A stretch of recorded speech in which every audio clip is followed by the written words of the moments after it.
इस science fiction कहानी की शुरुआत होती है उसी समय को दिखाते हुए जब पृथ्वी पर से सारे नेचुरल रिसोर्सेस खत्म हो चुके थे। एनर्जी की इतनी ज़्यादा कमी होने की वजह से इलेक्ट्रिसिटी भी बंद हो जाती है। चारों तरफ अब ब्लैक आउट होने लगा था और अगर इसी तरीके से चला रहा तो पृथ्वी पर कोई भी एनर्जी सोर्स बच नहीं पाएगा। इसीलिए अब सारी कंट्रीज के वैज्ञानिकों ने एक संगठन बनाया जिसमें कि वो डिसाइड करते हैं कि वो अंतरिक्ष में जाकर ब्लैक होल या फिर टूटे हुए तारे में से सारी एनर्जी एब्जॉर्ब करें और उसे पृथ्वी पर लेकर आए जिससे कि एनर्जी का कंजप्शन और बढ़ सके। लेकिन इन सारी चीज़ों में काफ़ी ज़्यादा खतरा था, इसीलिए गवर्नमेंट ने डिसाइड किया कि इस मिशन में कैदियों या फिर क्रिमिनल को भेजा जाएगा जिन्हें की मौत की सज़ा मिलने वाली थी। उन्हें इस मिशन में भेजने का साफ मतलब था क्योंकि यह मिशन काफ़ी खतरनाक होने वाला है और इन सारी क्रिमिनल्स को तो पहले से ही मौत की सज़ा मिल चुकी है, उन्हें तो वैसे भी मरना ही था। इसीलिए एटलीस्ट वह सारी क्रिमिनल इस मिशन पर जाकर इंसानों के लिए थोड़ा सा योगदान दे। इस पूरे प्लान को अच्छे से इन्वेस्टिगेट करने के बाद कई सारी क्रिमिनल्स को चुना गया और उन्हें मिशन में रवाना कर दिया गया। इसी तरीके से कई सालों बाद हम अंतरिक्ष की गहराइयों में एक स्पेसक्राफ्ट को देखते हैं, लेकिन चौंकाने वाली बात थी कि स्पेसशिप के अंदर जैक नाम का सिर्फ एक ही क्रिमिनल मौजूद था जिसके पास खुद का बच्चा होता है। लेकिन आखिरकार स्पेसशिप में मौजूद बाकी सारी क्रिमिनल्स का क्या हुआ और वह कहां चले गए, इसके बारे में हमें थोड़ी देर के अंदर ही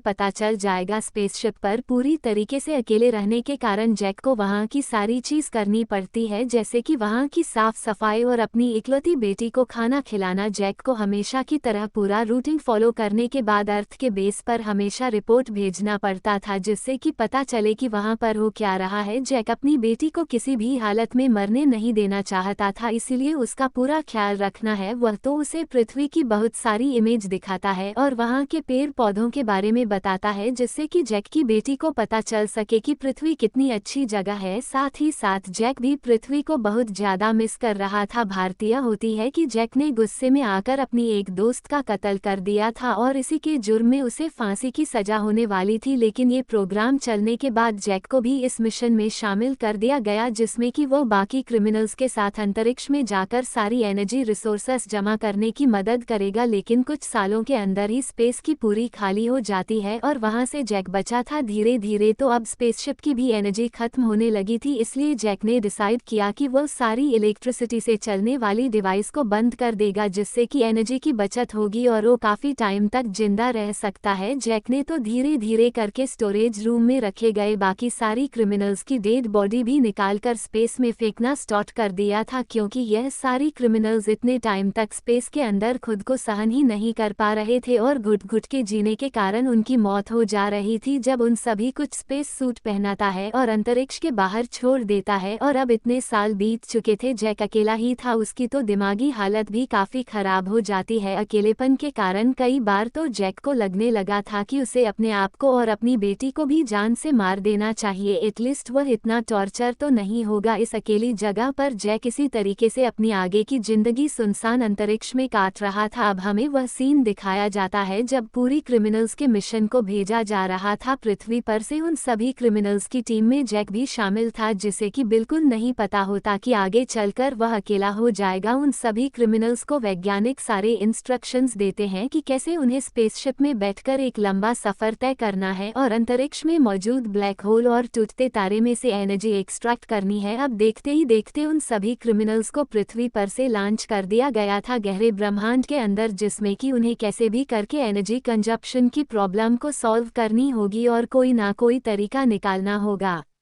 जिससे कि इंसानियत बच पाए। लेकिन उनमें से किसी भी क्रिमिनल को जरा भी अंदाजा नहीं था कि जहां पर वो जा रहे हैं वहां से वो लोग कभी वापस ही नहीं आ पाएंगे। अब इस बात को कुछ महीने बीत जाते हैं और उनकी स्पेसशिप काफी दूर तक चली गई थी। वो इतने ज्यादा डिस्टेंस पर चले गए होते हैं कि पृथ्वी से रिप्लाई आने के लिए उन्हें कई दिनों का समय लगता था। जैक के साथ शिप पर काफी सारी क्रिमिनल्स मौजूद थे। उनमें से एक में नाम की लड़की होती है जिसका दिमागी संतुलन तो पहले से ही खराब हो चुका था। वह किसी किसी भी हालत में यहाँ से जाना चाहती थी, लेकिन जाती भी तो कहाँ, चारों तरफ गहरा अंतरिक्ष फैला हुआ था। सभी लोग मैं को कम डाउन करने की कोशिश करते थे क्योंकि वह उन सभी में से सबसे छोटी थी। मैं तो अपने आप को काफ़ी ज़्यादा चोट भी पहुँचने लगी थी, लेकिन उन सभी का मानना था कि एक साथ रहने पर ही वो यह मिशन कंप्लीट कर पाएंगे और जिंदा रह पाएंगे। अब हमें उन सभी क्रिमिनल मैन से एक डॉक्टर को दिखाया जाता है जो बहुत ही ज़्यादा इंटेलिजेंट थी, लेकिन वह दिखने में जितनी सिंपल होती है उतनी थी नहीं। डॉक्टर ने तो पृथ्वी पर अपनी हस्बैंड और फैमिली वालों को जहर देकर मार दिया था और इन्हीं सारे जुर्म की वजह से उन्हें इस मिशन पर भेजा गया होता है। लेकिन वह स्पेसशिप पर भी अपने लेबोरेटरी में मौजूद होकर अजीब तरीके के एक्सपेरिमेंट करती थी। दरअसल डॉक्टर चाहती थी कि वह आर्टिफिशियल तरीके से बच्चे को पैदा करे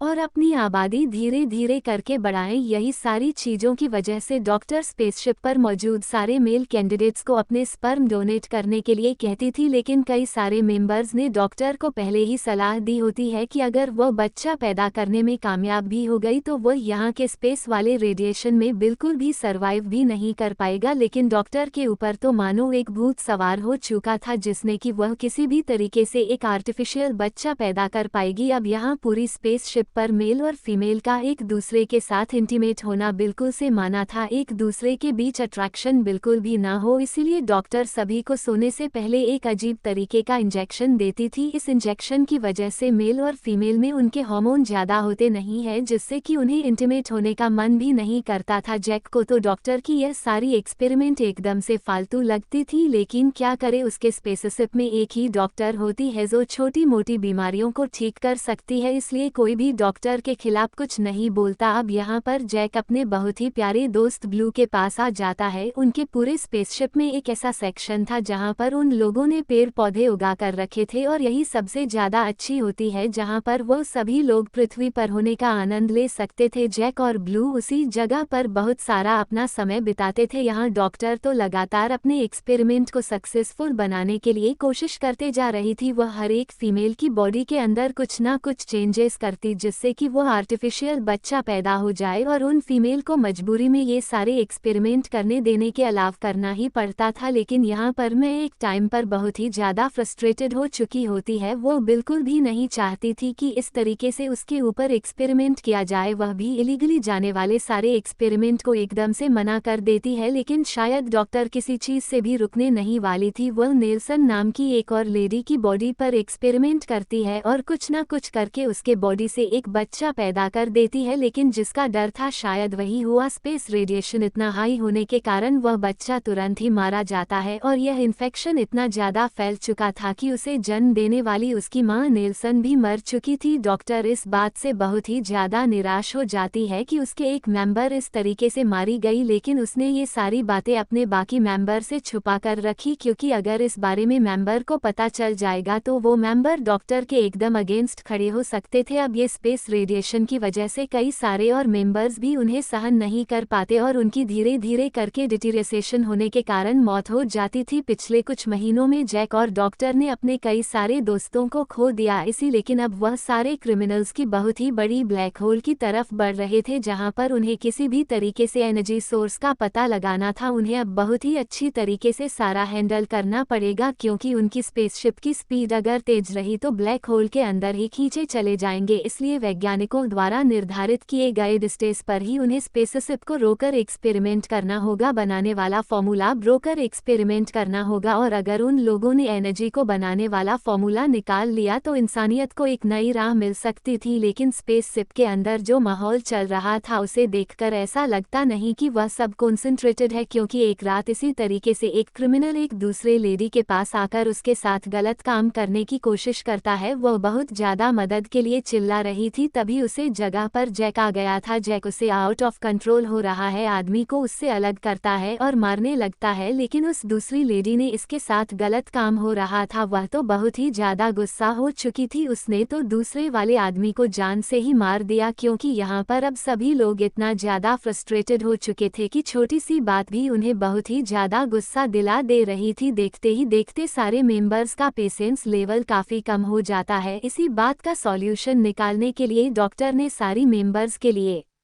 2 बढ़ा दिए थे जिससे कि सोने के समय पर वो लोग देर तक बेहोश ही रहते। इन सारी चीज़ों से एट लिस्ट वो लोग झगड़ा करना बंद करके आराम करने पर ध्यान देंगे। लेकिन डॉक्टर ने सिर्फ एक ही जन को ये डोज नहीं दिया था जो होता है इस शिप की पायलट, क्योंकि समय समय पर पायलट को उठाना पड़ता था और स्पेसशिप के डायरेक्शन को चेक करना पड़ता था। पर डॉक्टर को ज़रा भी अंदाजा नहीं होता कि पायलट इन सारी चीज़ों का गलत फ़ायदा भी उठा सकती है। वो पायलट तो इसी तरीके से जैक की बेहोशी हालत में जाकर उसे गंदे काम करती। डॉक्टर ने यहाँ पर बहुत सारे स्पर्म की मदद से मी के बॉडी में से एक बच्चा पैदा कर ही लिया था और यह बच्चा पहले से स्ट्रांग होता है जो स्पेस की रेडिएशन में ज़रा भी मरा नहीं था। लेकिन डॉक्टर ने ये किसी को भी नहीं बताया होता कि यह बच्चा किसके स्पर्म से बना है।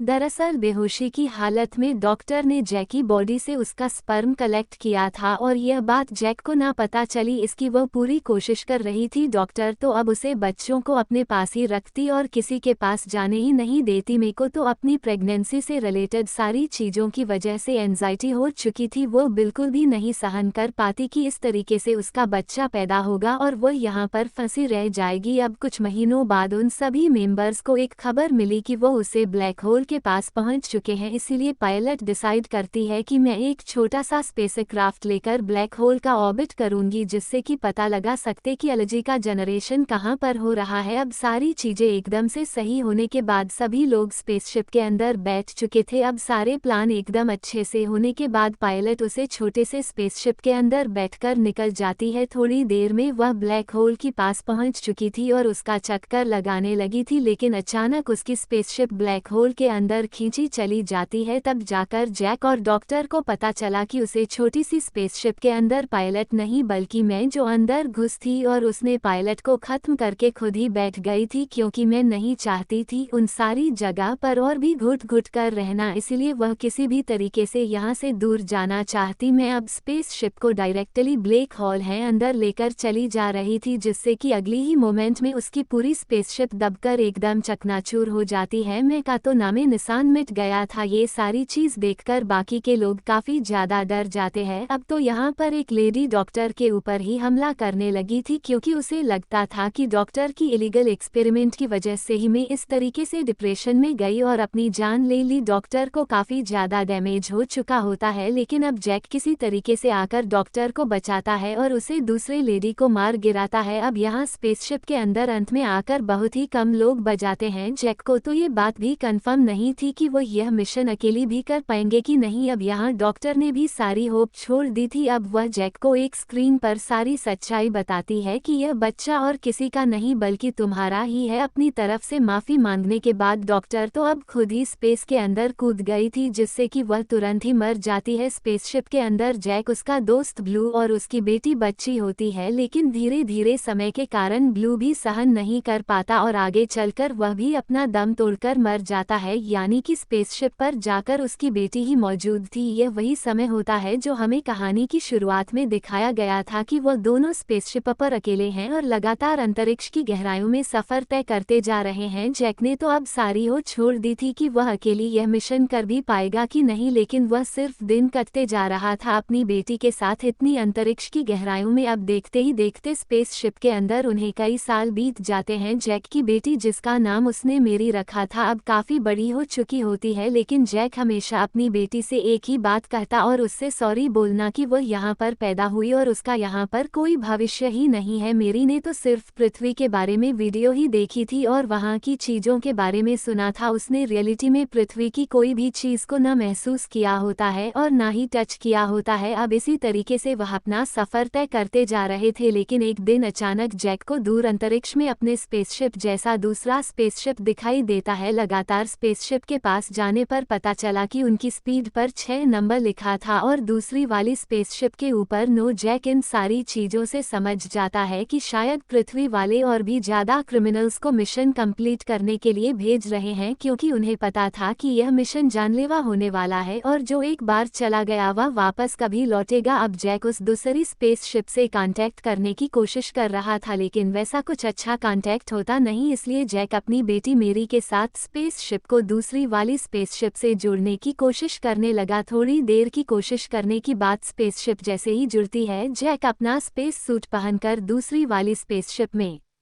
जाकर देखने लगा और वह पूरी तरीके से शॉक रह जाता है वहां जाकर, क्योंकि दूसरी वाली स्पेसशिप में कोई भी क्रिमिनल जिंदा ही नहीं बचा होता, यानी कि उनकी हालत भी हमारी जैसी हो चुकी थी। उस जगह पर सिर्फ थोड़े से कुत्ते और पप्पू मौजूद थे जो उन सभी क्रिमिनल का मांस खाकर जिंदा थे। यहाँ पर उन पेपिस को देखकर मेरी अपने फादर से बोलती है कि प्लीज मुझे उनमें से एक पप्पी अपने पास लेकर आ जाओ, क्योंकि मेरी ने आज तक पृथ्वी के और किसी भी जानवर को ना ही देखा होता है और ना ही टच करके फील किया होता है। इसीलिए वह अपने फादर से जिद करने लगी कि वो एक पप्पी को अपने स्पेसशिप में लेकर आ जाए। लेकिन जैक का मानना था कि अंतरिक्ष में आने पर पता नहीं इन पूपीज के अंदर कौन सा अनजान वायरस मौजूद हो, और अगर हम इन्हें अपने स्पेसशिप के अंदर लेंगे तो यह वायरस हमें भी हो सकता था। इसलिए जैक मेरी की इस बात को तुरंत ही मना कर देता है। हालांकि मेरी अपने फादर को बहुत ज्यादा बोल रही थी, लेकिन समझने के बाद वह अंडरस्टूड कर लेती है कि उनकी बात सच है। अब जैक सारी जरूरत के सामान लेकर वापस अपनी स्पेसशिप में बेटी के पास आ गया था। जैक फिर से मेरी को सॉरी कहता है इस कंडीशन में फंसाने के लिए, क्योंकि अगर वह यहाँ पर पैदा ना होती इतनी मुश्किलों का सामना कभी करना ही नहीं पड़ता। बट मेरी को यहाँ रहते रहते यहाँ की आदत सी हो गई थी। अब दोनों बाप बेटी अंतरिक्ष के अंदर अपना सफर फिर से तय करने लग जाते हैं। एटलीस्ट मेरी के साथ उसके फादर जैक थे, नहीं तो वह कब का मर चुकी होती। कुछ महीनों के अंदर अंदर जैक और मेरी को पता चला कि सामने एक बहुत ही बड़ा ब्लैक होल मौजूद है, लेकिन जैक पहले इन्फॉर्म करता है कि हमारे पास इतनी पोटेंशियल नहीं है कि हम वहां से बचकर निकल सके, क्योंकि ब्लैक होल के पास जाना बहुत ही ज्यादा खतरनाक हो सकता था। जब वह अपनी छोटी सी स्पेसशिप लेकर ब्लैक होल के अंदर गई थी, हालांकि कई सारे वैज्ञानिकों का मानना था कि यह एक दूसरा पोर्टल होता है किसी दूसरे डायमेंशन में जाने का, लेकिन ऐसा बिल्कुल भी नहीं था। ब्लैक होल के बीच जाने पर वह धीरे धीरे पतली हो जाती और स्पेस टाइम में एकदम से गायब हो जाती है, जिससे कि ब्लैक होल की ग्रेविटी जब किसी चीज को अपने अंदर खींचती है तब वह एकदम से चकनाचूर होकर खत्म हो जाती है। लेकिन मेरी ने यहाँ पर अपने फादर जैक से बात की कि हम अपनी स्पेसशिप की मदद से पृथ्वी पर वापस तो लौट कर नहीं जा सकते, यानी कि हमारा अंत होना एक समय पर तो फिक्स है, इसलिए एटलीस्ट हम उसे ब्लैक होल के पास जाकर कोशिश करके मरे। जैक ने भी इतने साल स्पेसशिप के अंदर गुजरे थे जिससे कि उसे अब जीने का कोई मन नहीं था, इसीलिए अपनी बेटी के बोलने के कारण वह कन्विंस हो जाता है। ये कदम उठाने के लिए उसने अपनी स्पेसशिप को ब्लैक होल की तरफ मोड़ दिया था। दोनों एक दूसरे के साथ आखिरी बार मिलते हैं और स्पेस सूट पहनकर रेडी हो जाते हैं, और अब यहाँ जैक और मेरी एक साथ मिलकर स्पेसशिप के अंदर चले गए थे, जिसके बाद ही यह पूरा सीन यहीं पर बंद हो जाता है। यानी हमारी पृथ्वी पर जो एनर्जी की कमी हुई थी वह कभी ठीक ही नहीं हो पाएगी, और इसी तरीके से हमारी यह कहानी यहीं पर खत्म हो जाती है। सो व्यूअर्स, आपको ये स्टोरी कैसी लगी कमेंट सेक्शन में जरूर बताना, और वीडियो को लाइक और चैनल को सब्सक्राइब जरूर कर देना। मिलते हैं इसी तरीके की मजेदार वीडियो में, तब तक के लिए बाय बाय।